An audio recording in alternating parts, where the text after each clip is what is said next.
This episode of the Totally Rad Show is brought to you by Full Sail University. Coming up, we get in our tiny little cars and race around the track in the board game Formula D.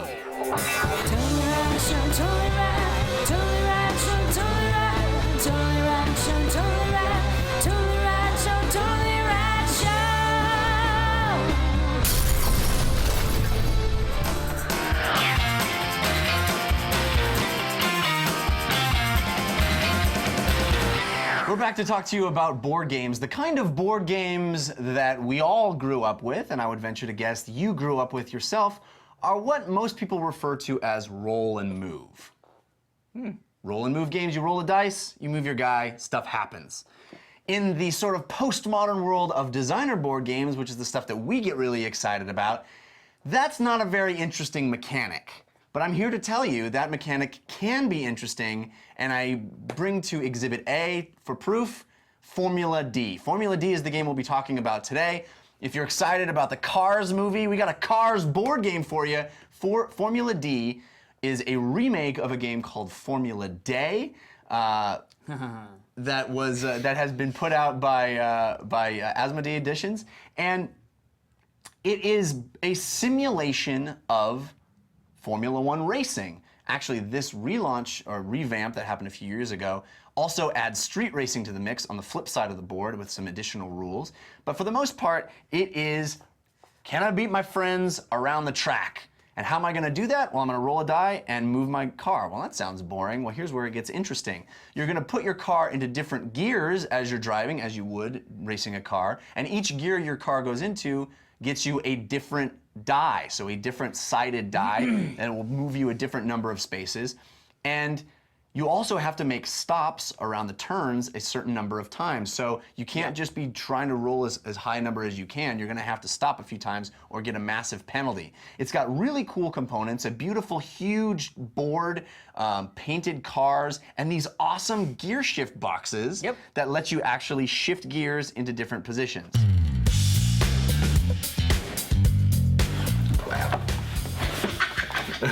Roll a different die depending on which gear you're in.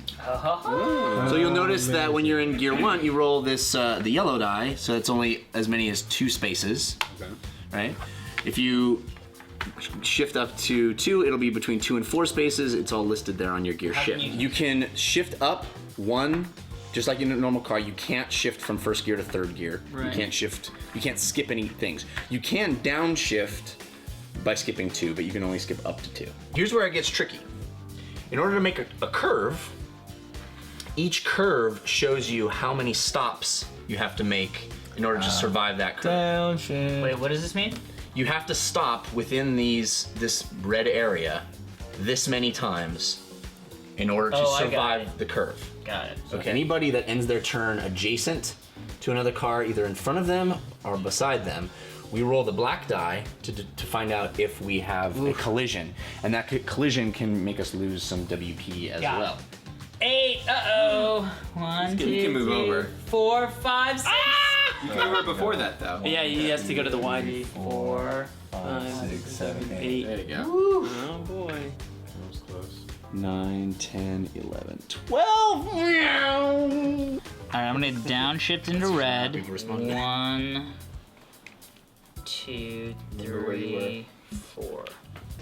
Worst case scenario is 8. I can't go to the outside, can I? 4, 5, 6, 7, 8. Worst case scenario, you die. I die.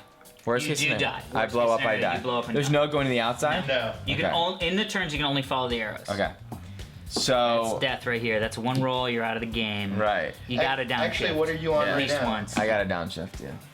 Now, if I blow through here without That's what we stopping, I'm got here. dead. So I've got to downshift, otherwise I will die. Yeah, I did. 9, 10, so 2. He loses 2. Over. Okay, so now this is what I have to do. So I have 2 WP left. Downshifting into to fourth. Upshifting. Upshifting into fourth. Is this your first or second This step? is my first stop in there. What I want is, well, 9 doesn't really do anything. 1, 2, 3, 4, 5, 6, 7, 8, 9. Overshot it by 1, 2, 3, 4, 5. Fuck, dude, but you gotta. Well, you'll just blow that. Yeah. Here we go. Taking a roll. 16. 16. That could be 12, 13, 14, 15! Dun, dun, dun, dun. Yay! Jeff won! Congratulations. Thank you. With 2 wear points left. Yeah, my car's like. You got out around here and started pushing it the rest of the way. 15. I think you I died exploded. I died around there. I was potentially very explode if I had close to 12, putting it up into 6th gear on this straightaway, and it was like just didn't work mathematically. There we go. Wow.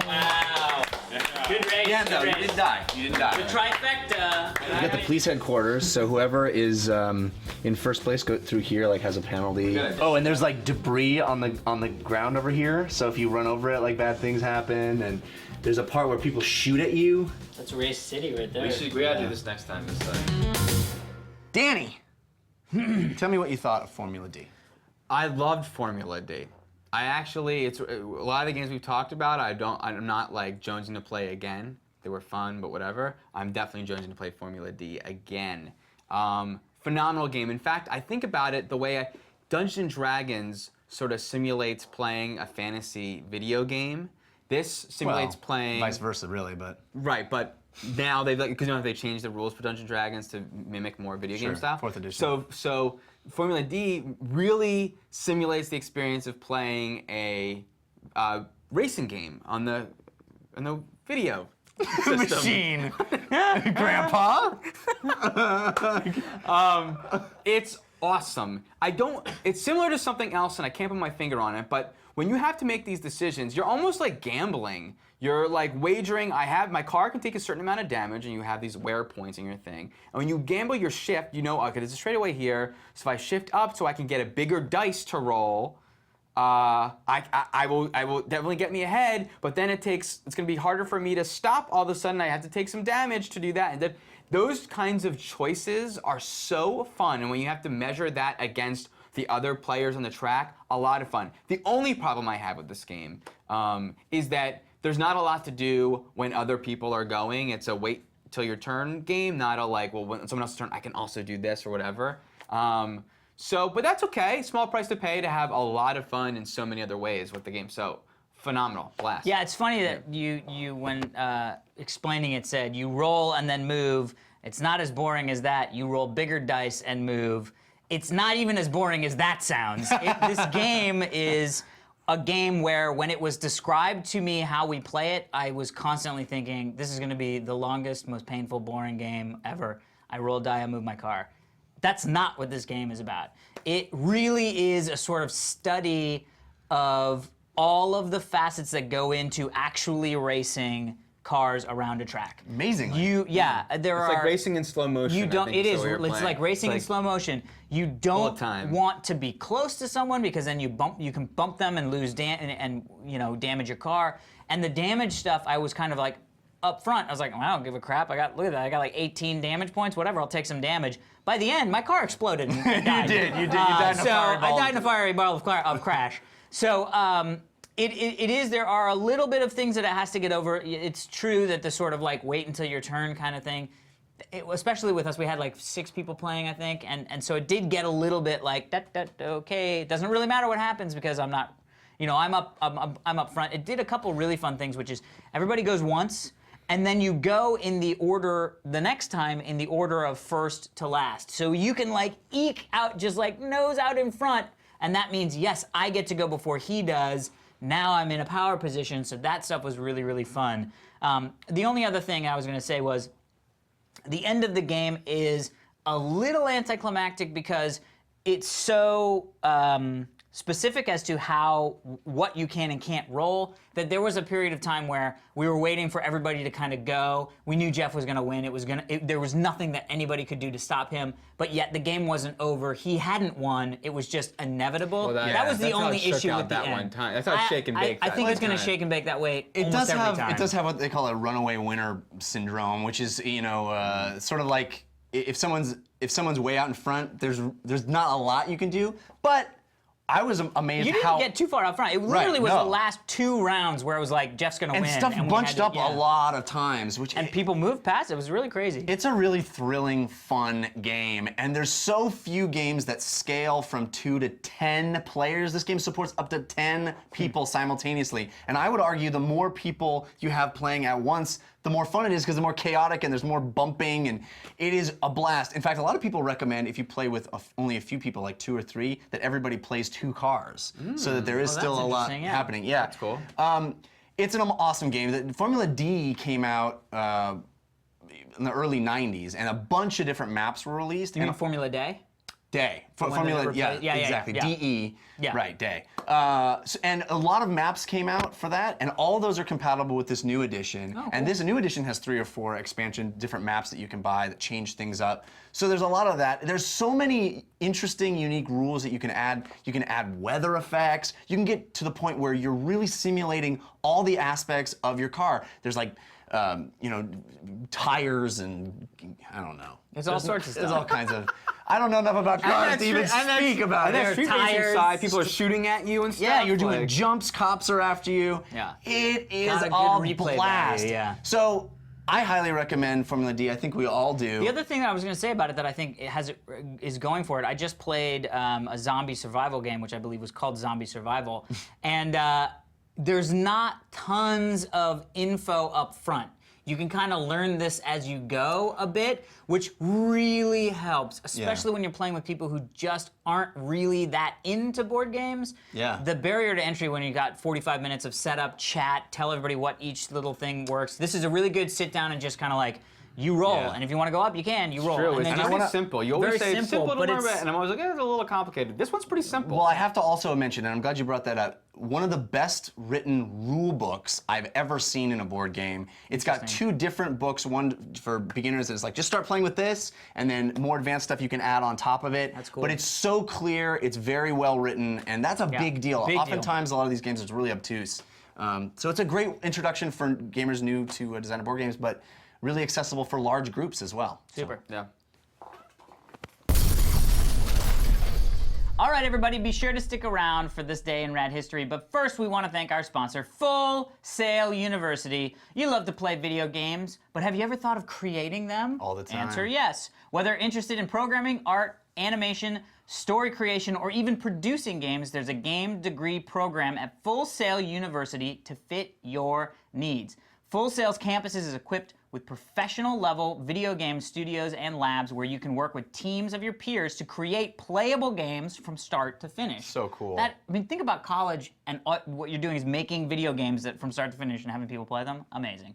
If you're looking for an online program, Full Sail's game art and game design bachelor's degree programs utilize Full Sail's immersive education platform, giving you the ability to earn your degree from anywhere on the planet. It says in the world, but I think on the planet seems more grandiose. Full Sail University also offers a variety of campuses and online degrees in the fields related to entertainment and media industries, including arts and design, filmmaking, recording artists, recording arts, entertainment business, and many, many more. Visit fullsail.edu/TRS to learn more. Man, that sounds super cool. I want wind in my Full Sail. Would that I were still a young lad and could point young my lad. sail in a different direction. You know what they have at Comic-Con? They have some video game panels in the last few years that have been happening as well. well As done. well as our panel, Oh, that's right. Well done. which is also part that's of what we video call a games. full circle segue. sail. Yeah. So Comic-Con Friday night live show, gonna have some awesome segments. Be there or be in the square. live show. Maybe Be Dean excited. Kamen will be there. Hey, segues. Don't miss tomorrow when we debut a new game called Secret Identity. Today is June 30th. On this day in rad history, back in 1972, Conquest of the Planet of the Apes was launched.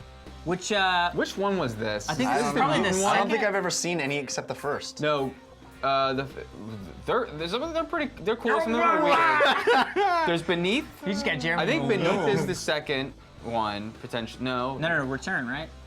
no. Second one is the apes are on Earth. Ah. It's a reverse of the first one. Yep. And then Conquest of the Planet of the Apes. Spoiler. Is no. It's not a spoiler, but it's the reverse of the first one where there's 2 apes in a human world. And then Conquest, I think, is the mutants. There was one where there's the weird mutant people that's back on Yeah. Weird Ape Town. I've never seen any of them. I'm except the actually first. kind of excited about the prequel one. Could be Rise cool. of the Planet of the Could be Apes. I was excited about the Tim Burton one, and then I saw it. Thank you, Haljalta. Hajalti.